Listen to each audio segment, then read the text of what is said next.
Olá pessoal, sejam todos bem-vindos aqui ao nosso canal da Sociedade Chesterton Brasil. E aqui eu estou concluindo um ciclo que começou com uma aula nossa, uma conversa nossa aqui sobre um trecho de A Esfera e a Cruz. Passamos por uma análise um pouquinho mais profunda da questão do valor de ter convicções claras e saber viver em função delas. E aí, por último, eu quero levantar um pouco, de maneira até um pouco mais breve do que nas outras oportunidades, a questão da aventura da ortodoxia, um pouco apresentado como o Chesterton apresentava, essa ideia de aventura da ortodoxia, mas meio que entendendo que existe uma geração de Chesterton e posterior a Chesterton que está um pouco bebendo dessa ideia. E aí isso me chama a atenção, quando eu leio lá a primeira...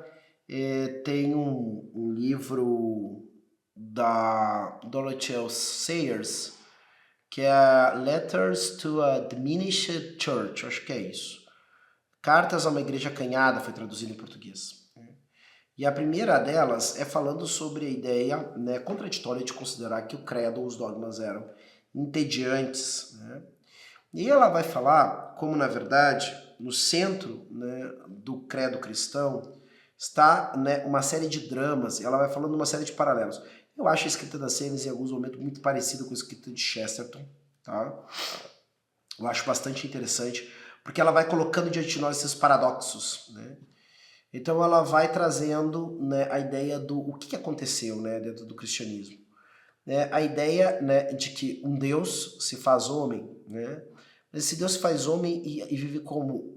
Ele vive todas as realidades que são duras e difíceis para o ser humano, certo? E se submete ao ser humano. Ou seja, ela diz assim, olha, a história de um Deus que se fez homem e viveu como uma espécie de rei, seria alguma coisa meio que, sei lá, ok, faz sentido.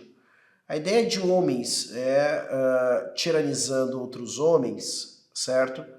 É só o que acontece por aí. Agora, a ideia de um Deus que se faz homem, permite ser tiranizado por esses homens, sofrer o que sofreu e assim por diante, é algo extremamente, absolutamente novo.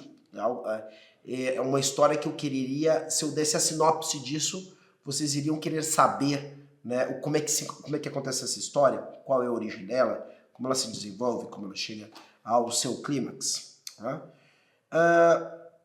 Bom, toda essa questão, dogma, crença, dramaticidade do problema cristão, da questão do que o cristianismo propõe como narrativa e assim por diante, certo?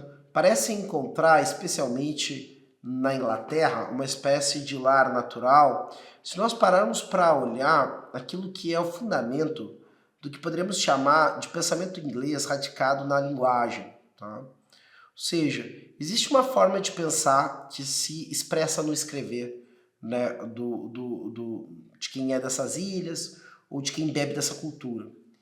E eu diria que, bom, isso é universal? Não sei como é que está hoje o pessoal lá, como as novas gerações são educadas. Tem uma ruptura muito clara entre essa geração que vai até Lewis, Tolkien, Sayers, outros personagens, talvez o Evelyn Waugh, T.S. Eliot, e esses caras, e o que vem depois, é muito claro. Existe uma ruptura, o cristianismo que estava sempre em meio às discussões, porque grandes intelectuais ou eram originariamente cristãos, ou se convertiam ao cristianismo no meio dos seus processos pessoais. Não está mais acontecendo isso, certo? E o que fica até aqui como matéria de pesquisa, de tentar compreender. Porque assim, não era só gente que pensava a arte, a história, a cultura, e nisso também em chave cristã, certo? Não era gente que produzia arte e cultura, também em chave cristã. Agora, essa dramaticidade que está no eixo dessa cultura linguística, parece que tem seus fundamentos em Shakespeare. Então a primeira coisa que eu quero colocar aqui é esse passado shakespeariano, desses, como povo, naturalmente dessas gerações, e não deixa de ser de Chesterton também. Momentos que foram conhecidos de maneira muito simples, sei lá, de maneira descritiva, de maneira muito, né, sei lá, Henrique V. Ah, Henrique V foi um rei que tal, reinou na Inglaterra há todo tempo. Teve um evento lá, que era uma batalha muito difícil, que ele venceu contra todas as probabilidades, que é a Batalha de Agincourt, isso deu certas vantagens para a Inglaterra, Isso é uma coisa, né? E outra coisa é aquilo que Shakespeare coloca na boca de Henrique V, né, na noite, né, no dia, dito dia de São Crispim, aquele famoso discurso, certo? Que deu, inclusive, origem até a nome de série, quem já viu a série é Band of Brothers. A expressão Band of Brothers vem justamente desse discurso de Henrique V na peça de Shakespeare, né? Então, esse tipo de coisa. O que eu coloco? Essa geração de apologistas, em algum grau, e Chesterton não deixa de ser diferente, é uma geração que também, né, e sobretudo, percebe o valor e o peso da expressão literária para explicação da verdade. E, de alguma forma, o que a Sayers está percebendo, e o que Chesterton também percebeu quando defendia a questão dessa aventura da ortodoxia. De alguma forma, nós começamos a falar dessas coisas de uma maneira desencarnada, como se fossem conceitos abstratos, e não coisas que fizessem parte do nosso dia a dia, não coisas que fossem carne da nossa carne. Então essas coisas realmente começaram a ficar esmaecidas, ficaram coisas meio bobas. A ideia do Deus que morre se tornou uma banalidade, né? Porque justamente eu não estava vendo nada daquela força, daquele love e tal, né, nas pessoas que me professavam aquilo, que pregavam aquilo para mim. E cada vez mais as coisas pareciam ficar, né, mais ou menos niveladas, os que creem e os que não creem. Por isso Chesterton traz a ideia do duelo entre o ateu e o crente, né? Mas nisso também a gente tem essa própria iniciativa, né, de um Chesterton que fala de ortodoxia e realmente quer viver em coerência com aquilo que falou, de maneira que encontrou os agentes jantares que lhe perguntaram: Sr. Chesterton, o senhor realmente acredita nisso que o senhor colocou no livro? As pessoas não acreditavam que alguém pudesse realmente, né, viver naquelas verdades fundamentais. Tá? Essa dramaticidade para Chesterton é fundamental porque ele propõe isso, inclusive no 4º capítulo de Ortodoxia, na Ética do País das Fadas. Ele percebe que essa saída literária é o caminho necessário para as pessoas reencontrarem, certo, o sentido de acreditar, de ter uma verdade da qual depende tudo e na qual a perda dessa verdade significa perder tudo, né? Isso é que realmente instiga a vida, isso é que realmente faz o ser humano, né, viver a melhor vida possível. Considerar que está tudo garantido, ou que não tem nada para estar garantido, não faz ninguém viver a melhor vida. É esse desejo, né, de chegar neste lugar que não é garantido, que faz o ser humano se lançar à frente e gastar todas as suas forças, né? Então ele vai tratar disso. Só que nós estamos meio que acostumados a algumas verdades fundamentais. Nós precisaríamos então redescobri-las. E como não temos como fazer isso muitas vezes de maneira material, nós teremos que fazer isso através de maneira simbólica. Ou seja, ele vai dar um exemplo do homem, né, que criou um mito sobre a maçã dourada, porque queria reviver a emoção de quando descobriu que havia maçãs vermelhas, né?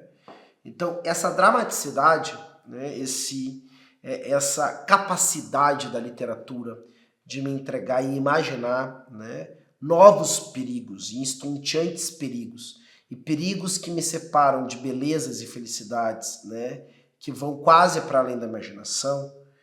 Esse sentimento é o sentimento que corresponde coerentemente com aquilo que está contido na verdade, sobretudo na verdade, mediante a revelação, certo? Mas esses dois âmbitos. Ah, Rodrigo, só a verdade natural contém algo disso? Com certeza, certo? Até porque essa verdade natural, ela é verdade e por isso ela é diferente de todas as outras coisas que em algum grau são mentira. Ou seja, se uma coisa é verdade, todas as outras coisas que diferem dela naquela matéria são em algum grau falsidades, maiores ou menores. Porém, nenhuma verdade natural tem a promessa de nos livrar da morte, não simplesmente da morte desta vida, mas nos livrar da morte eterna, da morte dos nossos sonhos, da morte dos nossos ideais, né? Ou então, né, de uma vida sempre passando por frustrações aonde o completo pleno seria uma pura utopia, tá? Então esse que é o ponto. A verdade cristã coloca a coisa ainda em drama maior, porque ela diz que aquele anseio do homem por eternidade não é mentira, não é simplesmente algo que deu errado no processo evolutivo. Aquele desejo do homem por eternidade, aquele anseio que às vezes parece quase desesperá-lo, certo? Aquele anseio existe justamente porque existe uma resposta para esse anseio, como Lewis inclusive vai falar, né, no Cristianismo Puro e Simples, se eu não me engano, certo? Então isso. E acredito que com essas ideias nós fechamos esse ciclo, tá? Que começou, né, com essa questão de contrapor, né, não o crente, né, convicto nem o ateu convicto como inimigos, mas essa indiferença diante da verdade, seja a verdade de que Deus não existe, seja a verdade de que Deus existe, ou assim por diante. Então, o inimigo desses dois não é, a fé de um ou a descrença do outro, mas sim a indiferença, né? Essa indiferença levaria a uma vida, né, sem sentido, né, e sem porquê, né? E mesmo a morte, aquele que quer privilegiar a heresia por si mesmo, uma hora acabaria até com a possibilidade de heresia, porque no fundo não haveria ortodoxia nenhuma, verdades concretas não haveriam, e só o que haveria é o devir, o passar do tempo, com, né, uma série de coisas que vão mudando sem ter nada de permanente, né? E por fim, essa ideia fundamental de que nós, sim, a vida que vale a pena, ela não é uma equação a ser resolvida, mas ela é um drama a ser vivido. Essa é uma citação que faz tempo que eu não faço, né? Que, se eu não me engano, eu conheci ela por causa do professor Rafael Ruiz, e eu gosto bastante dela, que é: a vida é dramática. É dramática porque... E a vida que vale a pena ser vivida é dramática. Porque é o drama do homem que está sempre à beira de perder tudo. Se ele perder a sua conexão com a verdade e a vida que ele vive em função da verdade, ele está sempre a um passo de perder tudo, de todo o seu esforço não valer para nada.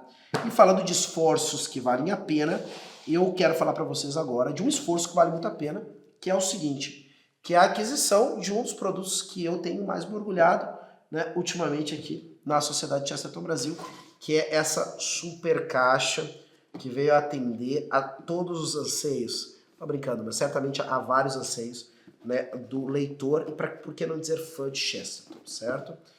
Essa caixa aqui é um produto que nós pensamos para ir acompanhando uma série de coisas, tá? Especialmente livros, mas também outras coisas muito legais. É design, esse design que vocês já viram, né? Esse design jornalístico que nós temos usado, tá? Que é algo que também privilegia essa grande atividade pela qual o nosso autor foi conhecido. E aqui, além dos livros, então vamos começar por aquilo que é mais deliciosamente superficial, tá? Uma camiseta, né? Não vou falar da malha porque, né, não preciso nem dizer, estamos trabalhando com coisas de qualidade aqui. Reeditando aqui um antigo produto nosso também, tá? Que é essa camiseta com essa estampa muito bacana, então a camiseta é nova, a estampa talvez já seja conhecida de alguns de vocês, com vários signos chestertonianos aí, com vários símbolos chestertonianos. Vem aqui dentro também uma caderneta, né, que não é só aqui fora, que vem os elementos de arte, aqui dentro também, né, no pezinho dela também está aqui. E nós temos os livros, tá? Eu vou chamar atenção para alguns, e aí depois você pode se informar sobre os demais. O Poetas Lunáticos é mais uma das histórias detetivescas de Chesterton, o nosso primeiro livro editado aqui. O Clube dos Negócios Estranhos, aqui tem uns negócios bem estranhos mesmo. O Homem que Era Quinta-feira, né, uma das obras, né, de detetive mais interessantes de Chesterton, e dando um pequeno spoiler, você vai depois poder dizer se ela continua sendo uma obra de detetive até o final, leia para saber. O Homem que Sabia Demais, que eu acho um título instigante por si mesmo. A Taberna Ambulante, um dos livros mais divertidos, né, que Chesterton já escreveu, cheio, né, de coisas interessantes para quem souber ver, mas também muito divertido para quem não conseguir enxergar nada, tá? Homens defendendo uma instituição inglesa, o pub para defender liberdades inglesas. Men Alive, algumas das cenas mais memoráveis da literatura chestertoniana estão nesse livro, né? Envolve também, né, um professor cético e niilista, e que tem muito a ver com essa capa aqui. Se você ler, você vai descobrir. E esse livro aqui, que para mim é um dos meus xodós eternos, das coisas que nós estamos publicando, que é A Esfera e a Cruz, em capa dura, texturizado, com prefácio, comentários e pós-fácio do Henrique Elfes, que é um estudioso intelectual de primeira, tá? E que entende muito de Inglaterra, e aqui traz para você aquilo que você deve saber para enriquecer a sua leitura de Chesterton. Tem como ler Chesterton sem isso? Tem como ler. Mas vai ser muito mais legal se você conhecer o que o Henrique colocou aqui para nós. E por fim, tá o nosso marcador, tá? Que também acompanha aqui a nossa caixa para o seu deleite. Vou ficando por aqui. Até a próxima. Tchau.